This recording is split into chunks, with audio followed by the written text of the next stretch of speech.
Salut la compagnie et bienvenue sur Agritech TV. Alors vous savez que c'est ma seconde chaîne, voilà, j'ai Thierry Agriculteur d'aujourd'hui et puis Agritech TV sur lequel je mets des vidéos plus techniques.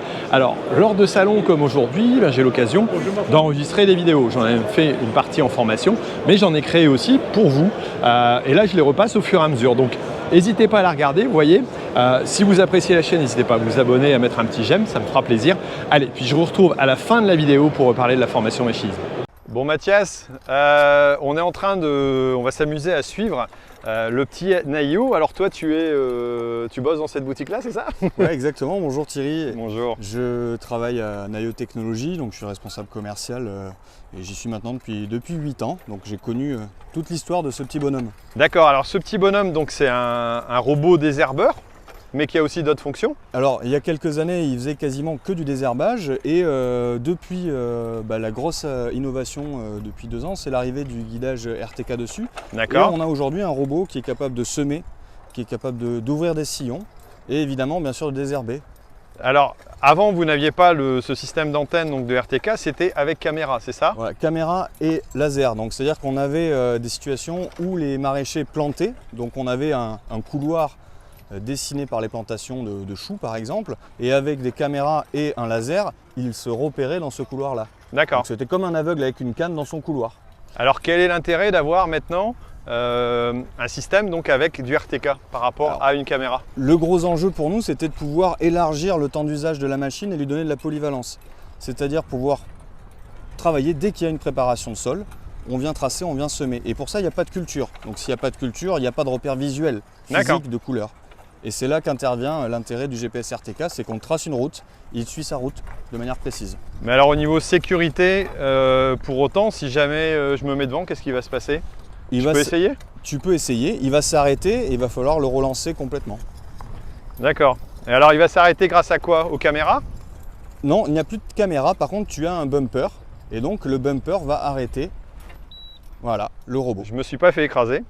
Donc tout va bien. Tout va bien. Il fait 150 kg, il va à 1,8 à l'heure. Bon, il aurait pu te rouler dessus, mais non. À 150 kg, ça aurait fait mal aux godasses quand même, non, je pense. Un petit peu. Mais disons que ça reste léger donc, au regard. Élément de sécurité ici. Exactement. Donc on a le bumper. Ça, quand on parle de législation, c'est obligatoire aussi pour pouvoir homologuer ce type d'appareil? Exactement, cet appareil il est certifié CE. Donc ça c'est un premier point. Il y a des aspects de sécurité humaine, hein, comme ce qu'on vient de voir avec le bumper. Il y a des aspects de sécurité sur les ondes électriques, électromagnétiques, donc qui sont des tests qui sont faits avec différents acteurs. Sur cette partie sécurité humaine, il faut que la machine soit capable de s'arrêter au contact et qu'on ne blesse personne en fait. L'enjeu il est là. Et donc après c'est une analyse de risque que fait le constructeur, qui est personnel. Aujourd'hui une machine qui fait 150 kg, qui va à 1,8 à l'heure maximum, les risques sont nuls, assez minimes, pour avoir un impact sur la sécurité humaine. D'accord. C'est un point essentiel, c'est-à-dire qu'aujourd'hui on peut laisser tourner cette machine de façon autonome. On a une deuxième sécurité qui est évidemment la cartographie GPS. Qui lui va l'empêcher de sortir de son palais. Exactement, et dès qu'il sort de sa ligne, de sa route, il s'arrête, c'est pas logique pour lui. D'accord. Donc c'est une sécurité d'usage. Et tu es prévenu éventuellement par une application qui va te permettre de savoir ce qui se passe ou pas? Alors là, j'ai mon collègue qui a dû recevoir un SMS comme quoi le robot a rencontré un obstacle. Donc il va arriver en courant, ce qui s'est passé, peut-être pas. Mais... Peut-être pas, mais voilà. Et c'est important sur l'aspect organe de sécurité, c'est qu'il faut que ce soit binaire. Donc qu'est-ce qui est binaire? Un palpeur, un laser, ça se coupe et ça arrête directement le circuit du robot. Je vois qu'il y a un système de bip, enfin d'arrêt, ça c'est obligatoire, j'imagine aussi. Et ce qui est important, c'est qu'une fois que le robot est arrêté pour des raisons de sécurité, il faut aller sur site pour le relancer. Ça aussi, c'est obligatoire. D'accord, tu ne peux pas le relancer à distance? Pour l'instant, la relance à distance, parce que tu n'as pas une visibilité. On n'a plus de caméra sur ce robot-là, on ne voit pas pourquoi il a été arrêté. Et on doit savoir pourquoi. Là, au niveau pratique, l'outil, on voit il a un système d'outils de binage. Alors, c'est un système à 4 roues, il n'y a pas de rotation des roues, c'est les vitesses d'entraînement.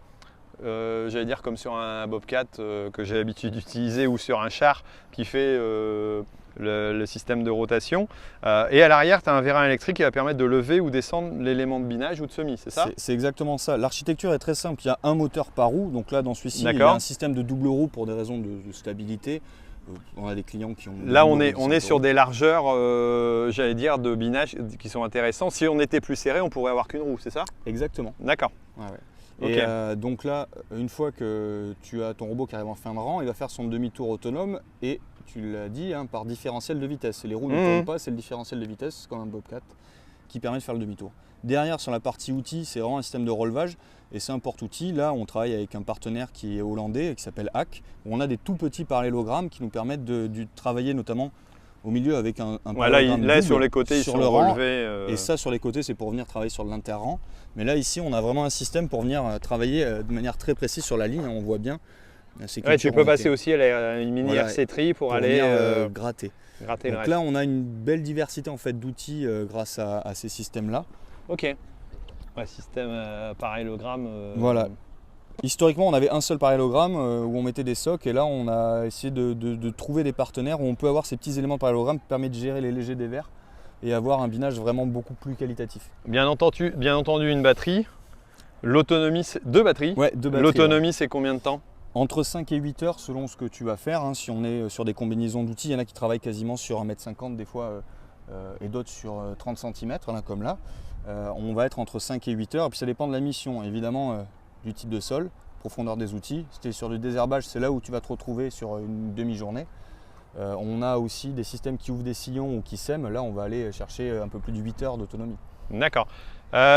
Cet appareil-là, c'est pas un prototype, on est d'accord, hein, ça tourne dans des exploitations. Il y en a combien déjà qui tournent actuellement? Aujourd'hui, celui-ci est tout nouveau, ça va être le numéro 153, donc tu as une idée de la flotte. On a un peu plus de 150 machines, majoritairement en Europe, mais on commence à de plus en plus en avoir à l'export. La crise du Covid nous a permis de mettre en service à distance à Porto Rico, en Nouvelle-Zélande. C'était un vrai challenge, mais ça nous a permis aussi de nous conforter dans le fait que c'était faisable. On peut mettre de la technologie dans des endroits où on ne s'y attendait pas sans avoir un ingénieur informatique à côté. Ok. Qu'est-ce qu'on peut dire encore sur cette technologie-là dans l'état actuel des choses en réglementation? Enfin, on verra peut-être un petit peu avec l'autre système, mais est-ce qu'il y a encore qu'est-ce qu'il y a eu comme dernières avancées là-dessus? Alors on voit le GPS qui est quand même intéressant pour, j'allais dire, obtenir des données avec précision. On a des évolutions qui sont prévues sur ce type d'appareil? Alors aujourd'hui, les principales évolutions, notre principal travail, c'est sur la partie polyvalence et outillage. D'accord. Le nerf de la guerre, ça a été de stabiliser le châssis, la structure et le guidage. Donc c'est notre travail des dernières années. Depuis 2 ans, le guidage avec le GPS, on est vraiment sur quelque chose d'hyper robuste. Et là, le gros boulot, ça fait 1 an qu'on travaille sur ces systèmes avec ces nouveaux outils. On a développé des interfaçages avec différentes gammes de semoirs. On est en train de travailler aussi sur les systèmes de plantation. Puis nos clients, ils nous challengent un peu, hein, ils inventent un peu leur système. Ça reste un mini tracteur où chacun, hier il y avait un client Aurélien qui est dans le Nord Ardèche, lui il tracte sa récolte de tomates, il a fait sa propre remorque adaptée à ses cajots, il avait 180 kg et ça l'assistait dans sa récolte. D'accord. On peut aller voir peut-être celui qui est en train de semer? Oui, exactement. Alors la parcelle où on est là, ça a été semé il y a 3 semaines. Donc l'intérêt en fait de semer avec le robot, c'est qu'on va créer la carte au moment du semis. Donc de fait, quand on va passer avec le robot pour biner, on va être extrêmement précis. D'accord. Donc là, tu peux bien voir les lignes. Hein, ça fait... Là, il passe depuis un moment dessus. Ça. On voit que c'est droit au moins. On voit que c'est droit, ouais, a priori. Après, c'est vrai que la stabilité du système de jumelage, alors c'est pas pour un problème de tassement parce que c'est pas très lourd, mais ça donne une stabilité à l'outil. Tracer les sillons, on a des clients en pépinière, notamment viticoles, qui ouvrent le sol avec hose. Le jumelage, il est vraiment conseillé. Ouais.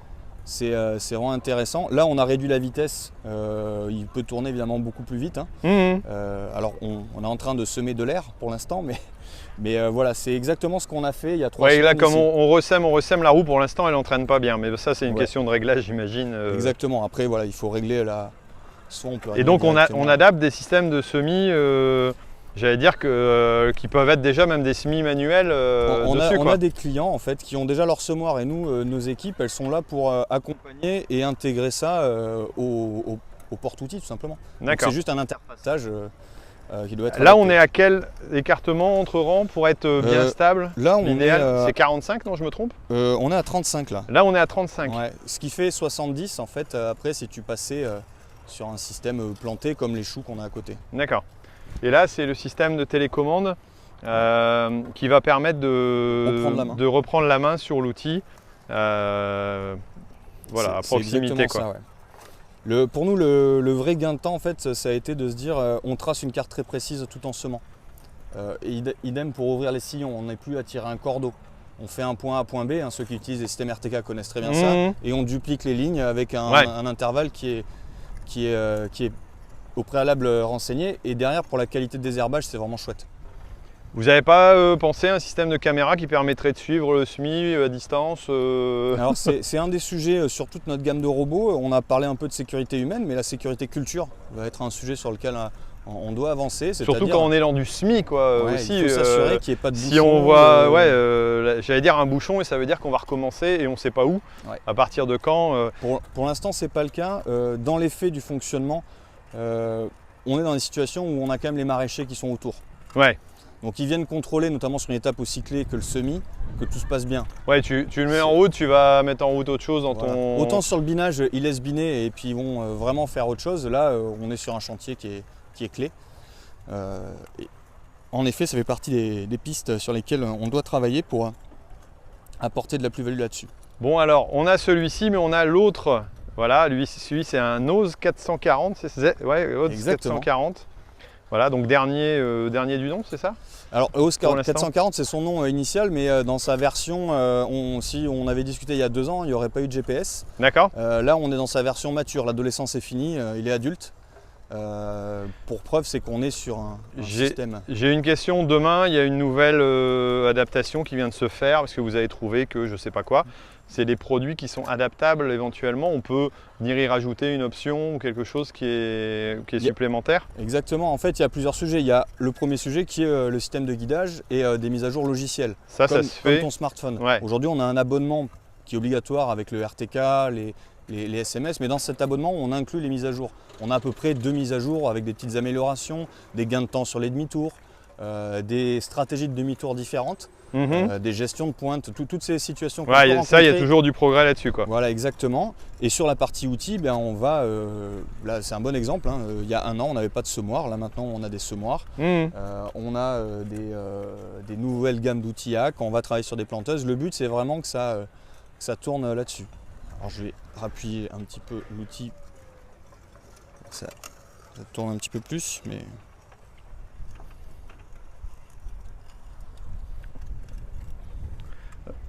On pourrait rajouter presque un capteur de profondeur qui va permettre de faire descendre ou remonter l'outil au travail. Ouais. Après, j'imagine que sur un travail, voilà, ici on est vraiment dans des conditions quand même qui sont là, on doit être au 75e semis depuis 2 jours. Puis légèrement dans des cailloux. C'est pas les cultures les plus faciles.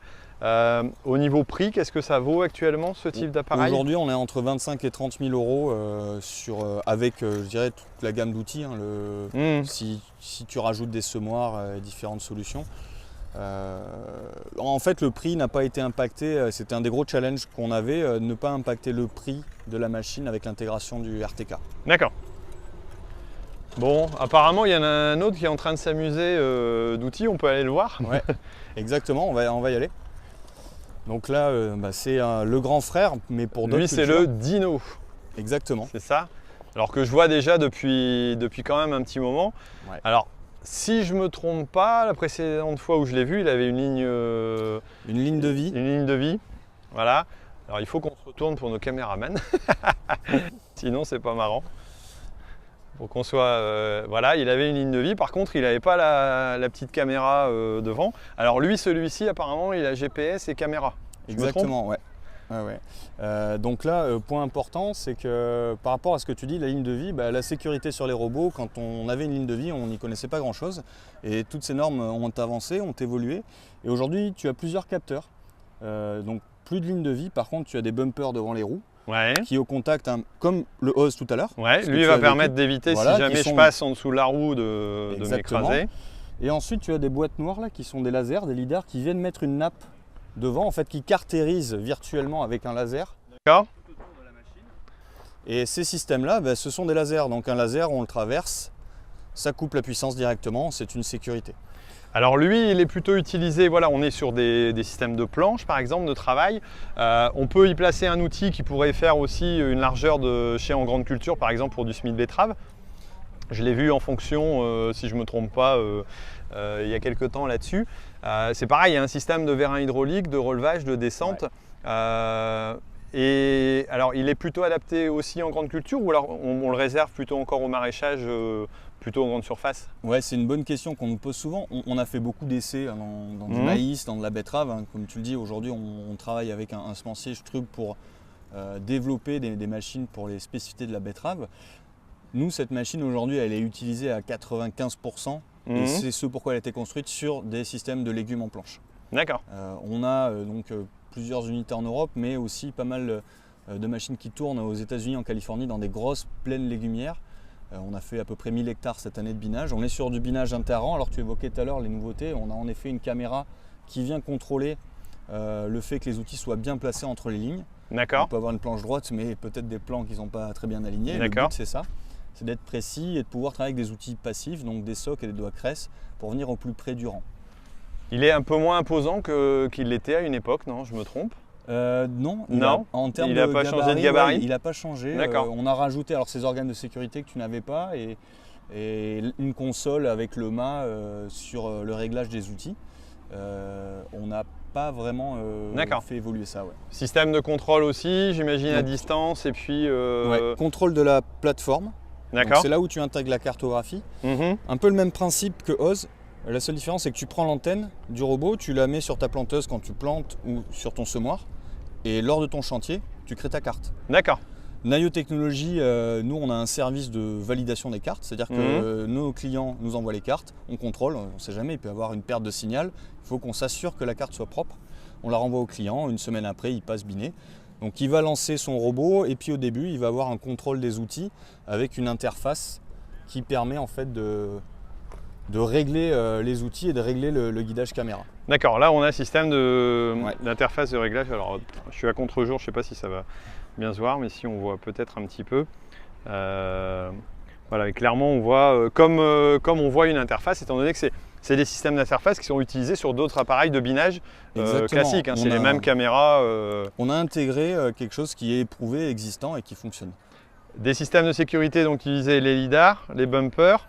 On a des connexions, on voit à quoi ça peut servir ce type de... Là c'est un arrêt de sécurité aussi. Il y a un arrêt de sécurité, il y a ce qu'on appelle un tiro et aujourd'hui tu as devant toi les outils et tu as cette zone outil qui n'est pas complètement sécurisée. Aujourd'hui ce que nous demande la loi c'est d'avoir une sécurité à 40 cm à un enfant qui marche. D'accord. Ça on l'a avec les lasers. Maintenant dans notre analyse de risque, cette zone outil on considère que s'il y a quelqu'un qui est allongé, elle n'est pas protégée. C'est pour ça qu'aujourd'hui on demande à nos clients et aux utilisateurs d'être sous surveillance visuelle. D'accord, donc pour la réglementation, la façon dont vous l'homologuez et l'autorisez en utilisation, c'est bien d'avoir un opérateur présent sur place visuellement parce que dans le cas extrême, quelqu'un pourrait tomber... Ah, là il est en train de biper. La sécurité. D'accord. Donc là, ça vient de couper en fait. C'est parce qu'on s'est mis trop proche alors. Je pense que là, on s'est mis un peu trop proche dans toutes ces zones de protection. D'accord. Ce que tu disais tout à l'heure sur cette notion de supervision, c'est une étape.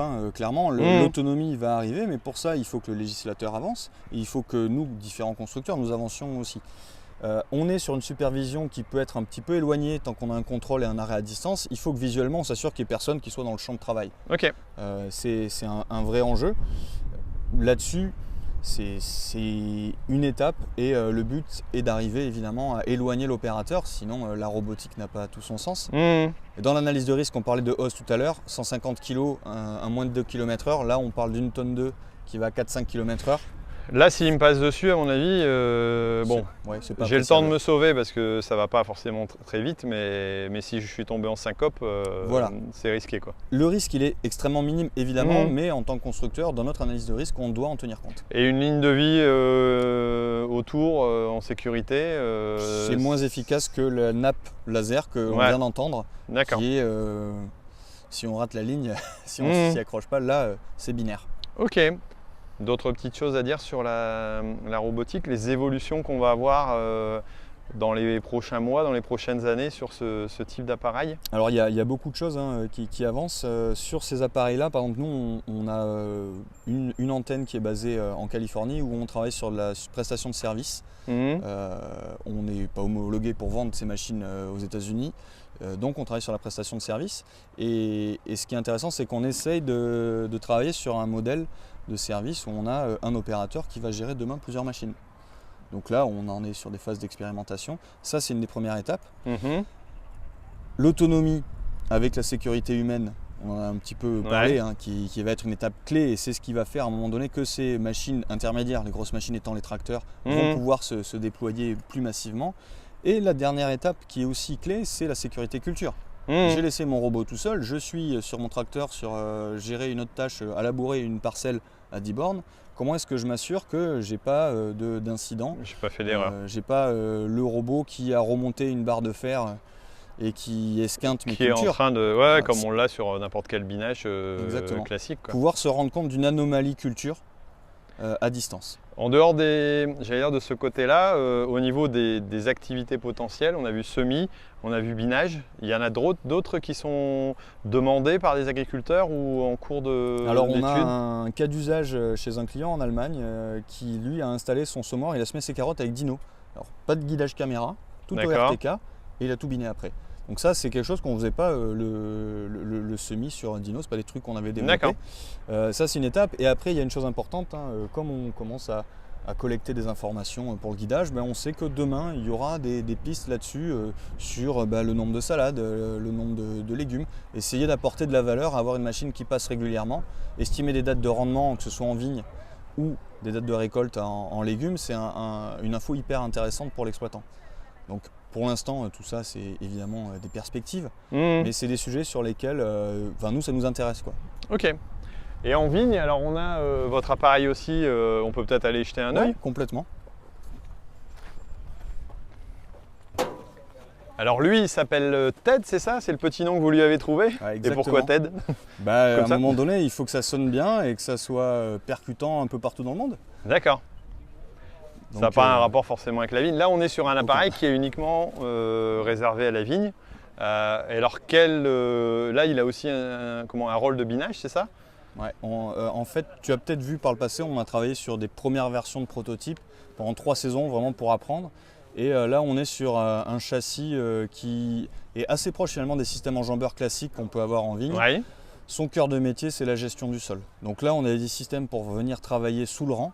Qui est une partie assez stratégique, donc avec des disques crénelés, avec des doigts cresses qui viennent brasser le sol. D'accord. Ça c'est la première mission. Ensuite on a mis en place des expés avec de la tonte aussi et du travail interligne pour pouvoir gérer en fait les tâches au sol dans leur globalité. Ok, c'est pareil, c'est le même système que de l'autre côté, on a 4 roues directrices. Donc demi-tour, ça veut dire en bout de rang qui sont quand même assez facilités. Exactement. Des systèmes de hauteur qui permettent de lever ou descendre l'outil. C'est ça? On a aussi une hauteur du châssis, non? Pas spécialement? Alors, on a des systèmes de perches qui sont assez classiques avec un relevage. D'accord. C'est des perches universelles, on peut atteler différents outils. Et ensuite, là on est sur un gabarit standard sur des vignes entre 1,50 m et 2,50 m. D'accord. Et on a un gabarit pour des vignes étroites à 1 mètre, densité de 10 000 pieds. Et ensuite, on a un gabarit rehaussé pour tout ce qui est vignoble haut, comme le cognaqué et comme le... D'accord. Donc là, c'est défini en fonction de la hauteur à la commande. En fait, c'est l'arceau qui va être différent à la commande. Là, ici, système aussi de guidage par RTK. Exactement. C'est ça? Pas de caméra? Pas de caméra. Sur celui-là non plus. Des systèmes de bumper en sécurité. Ouais. Il y a aussi LIDAR, non?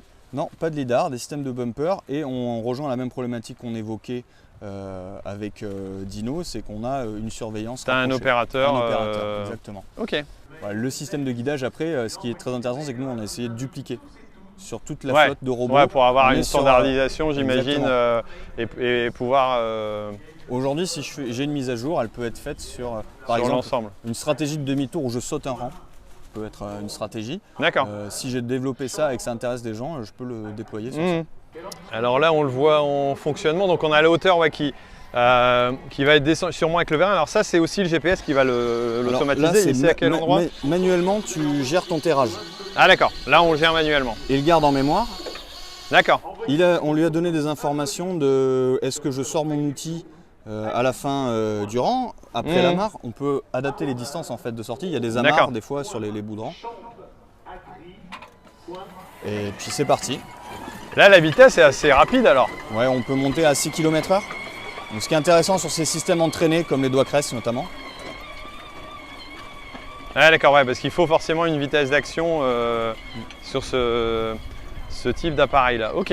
Alors là, quel est l'intérêt de ne pas avoir forcément d'opérateur sur l'outil en lui-même?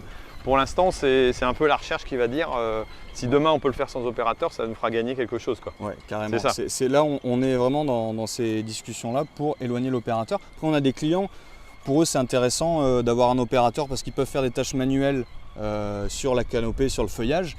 Au final, on va dire, au lieu de faire une journée, je fais une journée et demie finalement. Je suis le robot, je le surveille et en même temps, je peux faire d'autres tâches manuelles. Quelle autonomie pour celui-là? On va être entre 5 et 8 heures.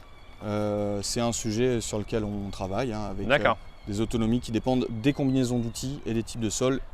Une reprise d'hiver, évidemment, sera plus compliquée qu'un sol qui est en routine, en travail de routine. Ok, alors on est d'accord aussi que ce n'est pas des outils qui sont homologués sur la route. Hein. Loin s'en faut. En fait, aucun robot n'est homologué sur la route. Non. Même le petit robot Oz, vous devez le charger dans le C15 pour traverser une route. Ok. C'est homologué à la parcelle. Dans la parcelle. Dans la parcelle. Ouais, là, on est sur du terrain privé, il n'y a pas besoin d'avoir de grillage, de quoi que ce soit. Alors, c'est un bon exemple. Si je prends la vigne, j'imagine que j'ai des douves tout autour de ma parcelle et j'ai une seule porte d'entrée. Je m'assure que j'ai personne et qu'il y a marqué entrée interdite. Là, je pourrais avoir mon robot qui fonctionne en totale autonomie. Oui. D'un point de vue technique, et là, d'un point de vue sécurité. Réglementaire. Donc là, tu as un demi-tour qui est en dynamique. Donc, il y a une stratégie de demi-tour très différente de ce qu'on a pu voir avec Oz. Il fait un créneau, là lui il fait un demi-tour sur place et il vient chercher le rang suivant. D'accord. Ouais, lui il est vraiment, parce qu'on est sur un système 4 roues, il va repartir oui, complètement. Pile poil. Ok.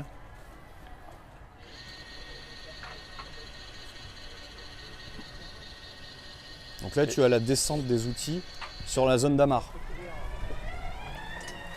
Et là on est reparti. Et l'autre par contre, lui, va faire un système de demi-tour par créneau, c'est ça? Exactement. Donc c'est là où on va le retrouver une fois qu'il a levé son outil. Alors on pourrait imaginer qu'il fasse, comme on dit nous à plane, c'est-à-dire un rang sur deux, quoi. Ça c'est une question de réglage ou d'adaptation, quoi. On parlait tout à l'heure des évolutions logicielles. C'est une mise à jour qui peut être demandée par des clients sur Oz et une fois qu'on l'a fait, on pourra dupliquer en fait sur tous nos robots. Là, sur cette situation-là, voilà, le système de demi-tour est assez simple. Marche arrière, reprise. Voilà, il va être juste à côté et puis c'est reparti. Ok. Quelque chose d'autre à dire? Non? C'était un plaisir d'échanger avec toi sur cette technologie. Et puis, merci pour cette présentation. Et puis c'est vrai que c'est des technologies qu'on va voir arriver de plus en plus pour nous assister dans les travaux, je pense. Et pouvoir repartir au fur et à mesure. Merci à toi et puis avec plaisir, on continuera de suivre. Ouais, avec plaisir, merci. Alors j'espère que cette vidéo vous a plu. Si vous aimez le machinisme, si vous voulez encore en apprendre un peu plus, j'ai créé une formation qui est disponible sur mon site internet. Je vous mets un lien ici autour, vous allez voir dans les commentaires là-haut et puis sur la vignette de la fin. Pour pouvoir y accéder, vous pouvez aller jeter un œil, voir si ça vous correspond, si ça vous intéresse. Il y a une offre très intéressante là-dessus. Donc n'hésitez pas, profitez-en, elle ne va pas être longtemps en ligne, le temps de passage de ces vidéos ici. Et puis après on se retrouve pour d'autres sujets. Alors si vous appréciez la vidéo, n'hésitez pas à aller voir cette formation. Et puis on se retrouve très bientôt pour d'autres vidéos, en tout cas sur AgriTech TV. Allez, ciao!